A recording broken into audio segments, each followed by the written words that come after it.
ഇത് കെ സുധാകരൻ എന്ന നേതാവ് എന്തുകൊണ്ടും പിണറായി വിജയൻ എന്ന കണ്ണൂരത്തെ കമ്മ്യൂണിസ്റ്റാണല്ലോ. കണ്ണൂർ എന്ന് പറയുമ്പോൾ ഇന്ത്യയിൽ നമ്മുടെ ദേശത്ത് നമ്മൾ നോക്കുമ്പോൾ കണ്ണൂർ CPM ആണ് ഒരു പ്രതീകം. കണ്ണൂരിലെ CPM ആണ് ഇന്ത്യക്കകത്ത് ഉള്ള ഒരു പ്രതീകം. CPMന്റെ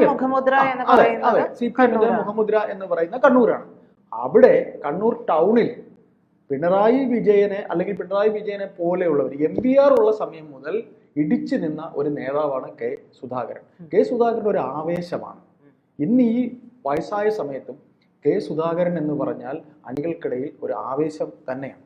അപ്പോൾ അങ്ങനെയുള്ള സുധാകരനെ ഒരു വേള നമ്മൾ ഇന്നലെ സംസാരിച്ചപ്പോഴും നമ്മൾ പറഞ്ഞു, അതായത് പിണറായിയുടെ ഭരണത്തിന്റെ ആദ്യ 5 വർഷത്തിൽ തെരഞ്ഞു പിടിച്ചതുപോലെ തങ്ങൾക്ക് കിട്ടിയ ഒരു ഭാഗ്യമാണ് സുധാകരൻ ഇദ്ദേഹത്തെ നേരിടാൻ എന്ന് പറഞ്ഞ് അന്ന് ഭാഗ്യമായിരുന്നു സുധാകരൻ.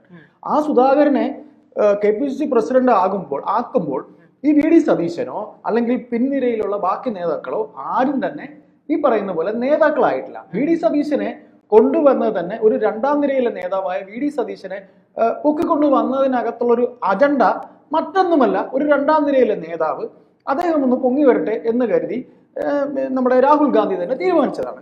അപ്പോൾ അന്ന് വരെ പ്രതിപക്ഷത്തിരുന്നു കൊണ്ട് ഈ പറയുന്ന മുഖ്യമന്ത്രിയുടെ മകളുടെ പല തട്ടിപ്പുകളെ കുറിച്ച് ഏറ്റവും വ്യക്തമായ കണക്കുകളും രേഖകളുമായി പത്രസമ്മേളനം നടത്തിയ രമേശിനെ നിരുപാധികം പ്രതിപക്ഷ സ്ഥാനത്ത് നിന്ന് അദ്ദേഹത്തിന്റെ കുഴപ്പം കൊണ്ടാണ് എന്ന് പറഞ്ഞുകൊണ്ട് മാറ്റി സതീശനെ കൊണ്ടുവരുന്നു.